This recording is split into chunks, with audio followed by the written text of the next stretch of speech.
¿Qué tal, chicos? Muy buenos días, tardes, noches, madrugadas, la hora que estén viendo este video. Hoy vamos a continuar entonces con nuestra explicación de riñón. La vez pasada solamente nos habíamos quedado de la configuración general, la parte externa, y ahora es el turno de hablar de la configuración interna. Fíjense bien, voy a cambiar un poquito esta imagen porque fue de hecho en la que nos quedamos, y ahora vamos a pasar a la siguiente, esta imagen. Esta imagen me agrada bastante. Vamos a mover un poquito nada más para enfocar bien. Ahí, eso es. Esta imagen de lo que me agrada es que posee todas las características de manera histológica de las cuales habíamos tratado de hablar la vez pasada, pero no lo habíamos concretado. Y ahora sí, es momento de terminar. Fíjense bien, en este punto aquí lo que podemos observar es esta estructura que está aquí. Esto sigue siendo corteza, que se introduce entre algunas porciones para formar las famosísimas columnas de Bertin. Todo eso que estoy marcando de verde es la porción de la corteza. Muy bien. Ahora, dentro de esa porción de la corteza tenemos algunos pequeños espacios que yo la vez pasada puse de color amarillo, que todo el tiempo lo estuve pintando de color amarillo, que es precisamente esto. Toda esta región es estrictamente hablando una pirámide. Muy bien. Ahora, en cuanto a las pirámides, pueden variar, ¿de acuerdo? No siempre son las mismas, debido a que, bueno, hay riñones un poquito más grandes, hay riñones un poco más pequeños. Ahora, pero en promedio hay aproximadamente de 8 a 18 subdivisiones. Es decir, puede haber 8 pirámides o incluso hasta 20, dependiendo del autor que lean. Ahora, lo importante es que cada una de estas pirámides posee una base y un vértice. Cada vértice va a culminar en una porción de tejido conectivo que se continúa con la vía urinaria, que es prácticamente la porción de los cálices menores. Y esa es una de las cualidades interesantes acerca del riñón, que cada una de esas porciones va a terminar justamente en un cáliz. La parte de la base se le conoce como zona limitante porque es el punto de transición entre la corteza y la médula, mientras que la parte, vamos a decirlo así, del vértice es la que se encuentra en contacto con el cáliz menor. A la porción del vértice se le conoce como papila renal. ¿Muy bien? La papila renal. Entonces no lo olvidemos, es muy importante. Ahora bien, ya que entonces encontramos estas regiones, lo que nosotros ahora vamos a ir notando que en la porción de la corteza no es completamente uniforme, sino que presenta algunos pequeños cuerpos llamados corpúsculos. Si yo entonces tomara nada más, exclusivamente hablando, un pedazo, o sea, si yo tomara este pedazo por ejemplo, nosotros podríamos observar es lo siguiente. Muy bien. Esto que les estoy mostrando justamente es el punto donde cambia entre la porción de la corteza y de la médula. Ahora, quiero que observen estos puntos que están aquí. Estos puntos que están, o que estoy rodeando de amarillo, justamente son los llamados corpúsculos renales. Y eso es muy importante porque estos corpúsculos, ¿de acuerdo?, tienen la característica de que van a estar a un lado de un conjunto de tubos que literalmente se encuentran aquí, lo que estoy marcando de rojo. Esto es médula, ¿de acuerdo? Esto es corteza. Muy bien. Y entre estas dos porciones existe una zona que se le conoce como zona limitante. Muy bien. La zona limitante es la que distribuye entre la porción de la médula y la corteza, y justamente por aquí van a pasar los vasos sanguíneos. ¿Cuáles? Arterias y venas. A esos vasos se le conocen como vasos limitantes, que vienen de la porción arqueada o arcuata. Justamente los vasos que emergen de esta región se llaman vasos corticales y van a ir introduciéndose en cada uno de estos corpúsculos, formando unas estructuras llamadas glomérulos, que yo en esta imagen la vamos a amplificar para que entonces lo puedan ver mejor. ¿Sale pues? Entonces ya tenemos cómo es la parte entre la corteza y la médula. ¿Muy bien? Ahora vamos a amplificar lo que era la imagen anterior que quité. Es esta, y justamente lo que ustedes ahora están observando es cómo es la estructura justamente en la porción de la corteza. Miren, Eso que están aquí, que estoy delimitando en este punto, es el corpúsculo. Aunado a este, que esto es lo que encontramos, hay un conjunto de tubos, ¿de acuerdo? Que se le conocen como túbulos contorneados. Unos están en la parte más cercana y otros están en la parte más lejana. Los que están en la parte más lejana se le conocen como túbulos contorneados distales, y los que están en la parte más cercana se llaman túbulos contorneados proximales. Muy bien. Ahora, justo en la parte lateral, aquí en esta región, encontraremos unos tubos que colectan todo. A esta porción se le conocen como túbulos colectores, y estos llegan directamente hacia la porción de la médula. Muy importantes, no los vayan a olvidar. Ahora, en toda imagen de cada libro nos van a mostrar o nos muestran de manera muy esquemática cómo es la porción del glomérulo con respecto a la porción de los túbulos contorneados. Miren, si yo tomara entonces nada más un corpúsculo como referencia, yo vería lo siguiente. Vamos a ponerlo esto de azul para que se note más. Esto entonces es la envoltura del corpúsculo. A esta envoltura se le conoce como cápsula. Y tiene dos porciones, una porción visceral y una porción parietal. Justo existe una abertura, un espacio. A este espacio se le conoce como polo vascular, en donde los vasos limitantes se vuelven capilares y se envuelven en esta región. Todo esto, lo que está en la parte interna, se le conoce como glomérulo. Bien, entonces el corpúsculo está formado por la cápsula, que tiene dos porciones, una visceral, una parietal y un espacio conocido como espacio de Bowman. Aunque es muy arbitrario decir espacio visceral y espacio parietal, porque realmente no estamos hablando de una víscera, pero bueno, aquí nada más lo estamos especificando para que quede claro en esta región. Ahora, en los dibujos de los libros siempre voy a encontrar esto, un tubo que emerge justamente de esa porción, que se le conoce como túbulo contorneado proximal. Bien, acuérdense que estoy nada más tomando como referencia este corpúsculo para hacer nada más la analogía de los libros. Después de este túbulo contorneado encontraremos una porción recta que hace un giro y forma un asa. A esa asa nosotros le referiremos como asa de Henle, y es importante porque tiene una porción gruesa y una porción delgada. Después tenemos ahora a la otra porción, que es el conocido túbulo contorneado distal. Muy bien, todo esto es el túbulo contorneado distal, el cual tiene un aparato muy importante que se llama aparato yuxtaglomerular, que ahorita lo veremos a continuación. Muy bien.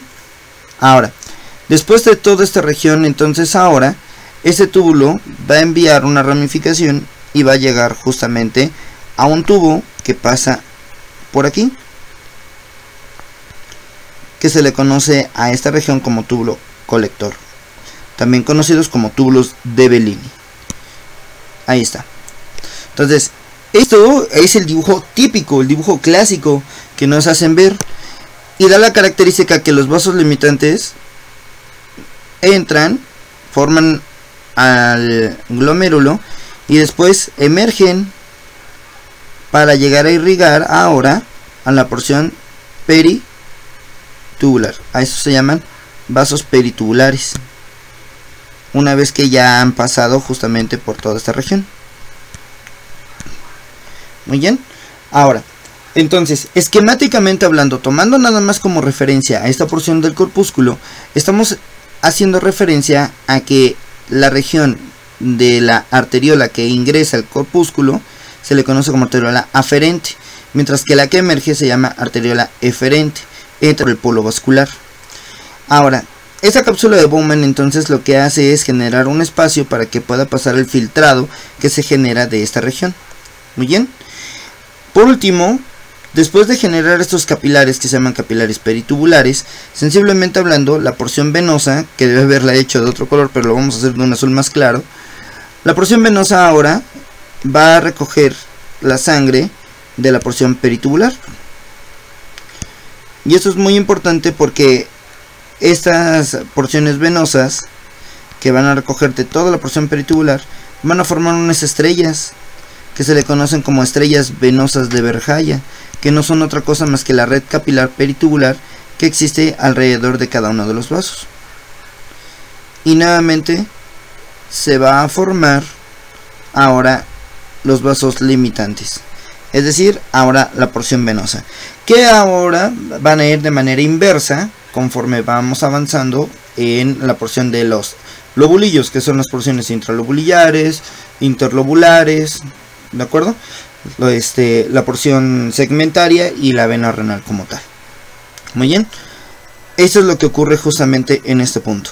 Ahora, a todas esas estructuras que les acabamos de poner aquí o esquematizar a partir de la imagen histológica, a esto se le conoce como nefrona. La nefrona no es una célula, sino es un conjunto de células que se encuentran justamente en la porción de la corteza renal, y al final los túbulos colectores se proyectan hacia la porción medular, y eso es muy importante. Muy bien, la médula literalmente está constituida de meramente todos los túbulos colectores, que al final van a converger en la región papilar. Ahora, si yo entonces cambio la imagen, vamos a quitar tantito esto, y ahora observar a... Vamos a quitarlo, vamos a cambiarlo, y ahora observar a... No, esta no, esta. ¿Ok?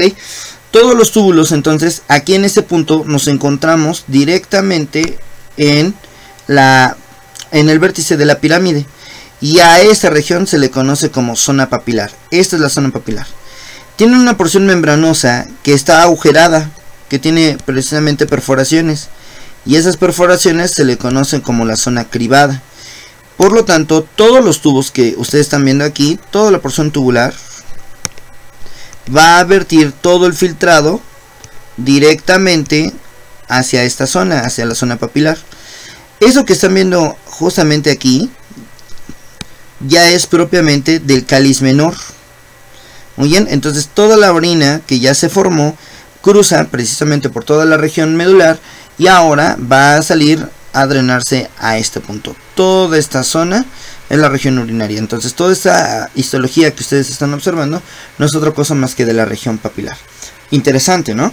Literalmente, por eso me gustan un poquito estas imágenes, precisamente por la histología que se genera en este punto.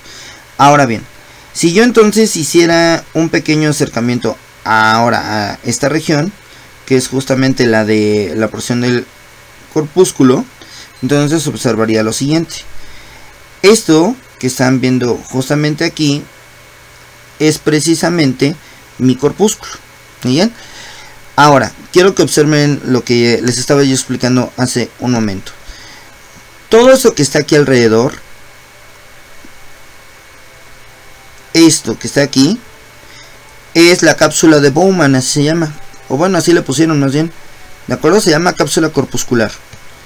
Todo esto es la cápsula corpuscular. En este caso, aquí por el corte histológico no se ve el espacio por donde penetran precisamente los capilares. Sin embargo, aquí lo que nosotros observamos es que también tiene una membrana alrededor. ¿Ok? Toda esa membrana que se encuentra alrededor es la porción visceral precisamente de esa cápsula de Bowman. ¿De acuerdo? Entonces presenta dos capas, una externa y una interna. Y la porción interna es la que recubre propiamente o como tal a toda esta región conocida como glomérulo. El glomérulo no es otra cosa más que de todos los capilares que se forman aquí adentro. Y literalmente esto, por ejemplo, que está aquí, son los capilares. Aquí nosotros tenemos células en la parte interna, ¿de acuerdo? Que están aquí, que se le conocen como células mesangiales. Muy bien. Y justamente entre la porción capilar encontramos otras estructuras conocidas como podocitos. Muy importante porque las células del mesangio lo que hacen es ayudar a generar una contracción a través de los podocitos. Y entonces tanto las células mensangiales como los podocitos aumentan la presión para que entonces literalmente, disculpen la expresión, pero expriman al glomérulo y entonces se realiza el filtrado efectivo para poder llegar hacia la porción del polo urinario, que eso es muy importante. Muy bien. Ahora, ¿qué sucede entonces? Entre la porción de la membrana externa de la cápsula de Bowman, la porción interna de la cápsula de Bowman, existe este espacio, conocido como espacio de Bowman. Lo importante es que la diferencia de presiones entre la región externa y la región interna generan algo que se le conoce como presión efectiva de filtración. ¿Qué es esto?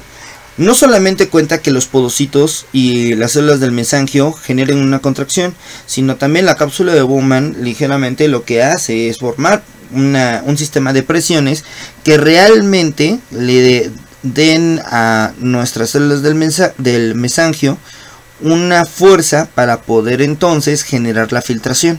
A eso le decimos presión efectiva de filtración, y no es otra cosa más que la fuerza que ejerce la membrana externa más la membrana interna a través del espacio de Bowman. Es muy importante esto. Muy bien, ya está. Ahora bien, por lo tanto, las porciones que nosotros encontramos a este nivel tienen la característica de que van a ayudarnos a formar precisamente la orina. Cada porción de la orina va a tener tres funciones diferentes, es decir, no funciones, me refiero a que van a tener tres maneras de irse fabricando. Como pasos importantes, ¿de acuerdo? Que es la reabsorción, la filtración y el aclaramiento. ¿Muy bien? Entonces, esos tres pasos son muy importantes a la hora de estar produciendo precisamente la orina. Mucho de lo que nosotros filtramos también se vuelve a reabsorber y el resto se desecha. Y eso es lo más interesante. Pero bueno, eso lo verán en fisiología. Esto nada más es un poquito de anatomía para... Bueno, más bien, esto es un poquito de fisio, un poquito de histo, para que ustedes vayan conociendo las porciones reales. A mí lo que se me dificultaba en anatomía es que nunca me mostraban imágenes que yo pudiera decir, ah, sí, este es así. Siempre me mostraban en esquemas y para mí era muy difícil aprendérmelo con esquemas. De tal manera que siempre trato de ponerle un esquema, siempre es el dibujo tal vez, pero como sobre una imagen que realmente nos esté mostrando cómo es la estructura. Muy bien, ya está. Entonces ya tenemos cómo es la porción del corpúsculo, ya tenemos la porción de nuestra nefrona. Nuestra nefrona está compuesta por nuestro corpúsculo y nuestro sistema tubular, el proximal, el asa de Henle, el distal, el túbulo colector. Muy bien, y ya por último el conjunto de los túbulos de Bellini, que esos son los elementos más importantes hablando acerca de esta región. Ya por último, entonces, para finalizar esta parte, de lo que vamos a mencionar es cómo viene el sistema venoso. Empezamos por el sistema capilar, que empieza en las estrellas de Verhaya, así se llaman, estrellas de Verhaya, ¿ok? O las porciones de las estrellas capilares venosas. Ahora, después de que se forman esas estrellas capilares venosas, vamos a regresar a nuestra imagen que teníamos al principio. Y esta imagen que teníamos era justamente esta. Entonces, se forman los capilares peritubulares y al formarse los capilares peritubulares, ahora nosotros vamos a localizar lo siguiente. Aquí nuevamente encontraremos nuestros vasos limitantes. Una vez localizados esos vasos limitantes, no olvidemos que recogen cada porción, incluyendo las que vienen en la médula. Porque la médula también viene irrigada. Y lo más importante es que ahora estas van a salir. Entonces, precisamente de formarse los vasos arcuatos, ahora se van a formar los interlobulares. No olvidemos que un lóbulo está formado entre columna, pirámide, columna. Y estos van saliendo de la misma manera como entraron los vasos. Es decir, tenemos porciones venosas prepiélicas y retropiélicas. Si a la parte anterior teníamos 4 arterias, lo mismo, tenemos 4 porciones venosas. No olvidemos que son la antero superior, la antero inferior, lógicamente nada más la que es superior y la que es inferior. Del mismo modo como se forman, del mismo modo terminan, para formar entonces todas esas estructuras a la vena renal. Y eso es uno de los elementos más importantes. Listo. Entonces cada una de estas porciones genera sus regiones arcuatas o sus regiones arqueadas. Nada más llegan hasta la porción de la mitad, nunca se anastomosan, eso sí también tengo que avisar. Esos nunca se juntan, sino simplemente llegan de un lado, llegan de otro y hacer su drenaje. Ya está, perfecto. Muy bien. No olvidemos también la porción del arco exorrenal, que viene drenando todas estas porciones, incluyendo la vena capsular inferior. Y justamente al llegar al seno renal, entonces ahora esta, sensiblemente hablando, se va a dirigir hacia nuestra vena cava inferior. Es uno de los puntos más importantes. No olvidemos, 4 venas adelante, 3 venas atrás, mismo trayecto que las arterias. Ahora, vamos a regresar un poquito a la imagen que ya les había yo mostrado de las generalidades, porque dentro de esta porción, aquí justamente en esta situación, encontramos que la vena renal del lado izquierdo tiene que ser más larga, y eso es importante porque si la vena renal del lado izquierdo es mucho más larga, es porque tenemos a la aorta atravesada, de tal forma que entonces toda esta porción recoge todo el drenaje venoso del lado izquierdo. Importante porque también tienen la característica de que van a pasar por debajo de unos vasos, ¿de acuerdo? Vamos a hacer un poquito esto más grande para que lo puedan localizar mejor. Ahí con eso es suficiente. ¿Qué sucede? Que aquí encontramos a la arteria mesentérica superior. Por lo tanto, cuando la vena renal pasa justamente por debajo de esta región, encontraremos que la arteria mesentérica superior también puede abrazarla. Y precisamente este que le mencionamos como compás de Wilkie forma parte de una estructura conocida como cuadrilátero de Rogier, que está formada precisamente por los vasos. Fíjense bien, aprovechando un poquito el dibujo, está formado por los vasos mesentéricos, el inferior, en este caso la vena renal, el vaso mesentérico superior y por arriba el tronco espleno-mesaraico. Muy bien, este cuadrilátero se le conoce como cuadrilátero de Rogier. Justamente en este punto hacemos referencia a que la vena renal del lado izquierdo cruza por esta zona para alcanzar directamente a nuestra vena cava inferior, mientras que la del lado derecho es un poco más corta. Muy bien, y eso también es importante porque precisamente los vasos gonadales, sobre todo las venas, sobre todo la vena gonadal del lado derecho va a llegar directamente a la vena cava inferior, mientras que la vena gonadal del lado izquierdo llega directamente hacia nuestra vena renal. ¿Por qué? Bueno, por precisamente la cercanía y la lejanía, también damos razón, y este es el motivo por el cual el testículo de un lado suele estar un poco más elevado que el del otro, por la distancia que tiene que recorrer la vena renal del lado izquierdo con respecto a la del lado derecho. Entonces, sensiblemente hablando, el lado derecho siempre está un poco más abajo que el del lado izquierdo. Muy bien, ya está. Por último, entonces ahora la inervación y el drenaje linfático. Los linfáticos son fáciles, se le conocen como linfáticos renales, que creo que no hay tanto problema. Que esos linfáticos renales recogen toda la linfa y van a llegar hacia unos vasos que se encuentran laterales a la aorta. Y de hecho, no solamente laterales, sino que se encuentran alrededor de la aorta, que se le conocen como ganglios linfáticos periaórticos. Muy bien. Y estos periaórticos también van a llegar a las porciones laterales y se le conocen como ganglios paraórticos. Y estos ganglios paraórticos a su vez van a llegar a drenar hacia la cisterna de Kilo. Muy bien, que es de la parte inferior. Bastante simple por lo siguiente. También los linfáticos que vienen de la región superior, que son los suprarrenales, llegan directamente a esta zona. Muy bien, y los que vienen de la región inferior también van a llegar justamente a esta zona.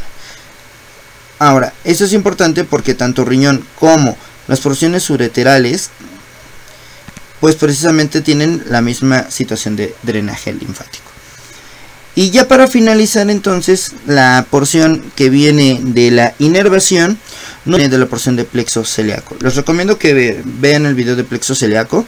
Ahora esto es importante por lo siguiente. Nosotros tenemos aquí los ganglios semilunares de un lado y del otro. Y aquí tenemos entonces a los ganglios o al ganglio mesentérico superior. Aquí tenemos entonces a los ganglios aórtico-renales, que son los puntos de relevo más importantes. Entonces, de la porción parasimpática van a venir las regiones del nervio vago, ¿de acuerdo? Que el nervio vago que viene del lado derecho se hace posterior, ancla precisamente o llega al ganglio mesentérico, al ganglio semilunar o al ganglio celíaco del lado derecho, y de aquí va a relevar directamente hacia la porción de los aórticos renales, y de los aórticos renales envía su inervación a través del mismo espacio arterial, ¿de acuerdo? Ahora, este no se mete directamente hasta la corteza, sino que va a pasar a través de la cápsula renal, y esa es la que va a estar inervada, la cápsula renal. ¿Sale pues? Listo. Ahora, esa es una parte. La segunda parte viene de la cadena ganglionar, ¿de acuerdo? De la porción simpática. Y de la cadena ganglionar, entonces proceden desde la porción de T6 a T9, la porción de el ganglio esplácnico mayor. Y todos estos, al formar el nervio esplácnico mayor, este va a caer en la porción del asta lateral, lo mismo del ganglio celíaco o el ganglio semilunar, y lo mismo lo que hace es enviar sus fibras, pero ahora simpáticas. ¿Muy bien? Entonces la porción parasimpática viene del nervio vago, mientras que la porción simpática viene directamente de nuestro nervio esplácnico mayor. También se apoya entre el 10 y el 11, T10 y T11, se forma el esplácnico menor, y también llega directamente el ganglio aórtico renal, y aquí se forma precisamente el plexo renal. Entonces, de todas esas porciones recibe la inervación justamente mi riñón. Muy importante, entonces llega justamente a la cápsula, al estroma. Tiene que llegar ahí para poderlo inervar de manera adecuada, y lógicamente lleva el mismo sistema que la región arterial. Muy bien, entonces ya está: sistema venoso, sistema arterial, sistema de la irrigación y la configuración interna del mismo. Muy bien. Ahora, por el momento vamos a dar por terminado el video. No quiero excederme un poco con el tiempo, porque 28 minutos ya es mucho. Entonces, lo que si tienen alguna duda, pregunta, pueden escribirnos en los comentarios. Ya saben que pueden compartir el video. Coméntenos qué es lo que les gustó, qué no les gustó, si hay algo que quieren que cambie, que mejore. Estamos abiertos a cualquier sugerencia. Muy bien. Sale pues, que descansen y tengan un excelente día, tarde, noche, y que la fuerza los acompañe. Adiós.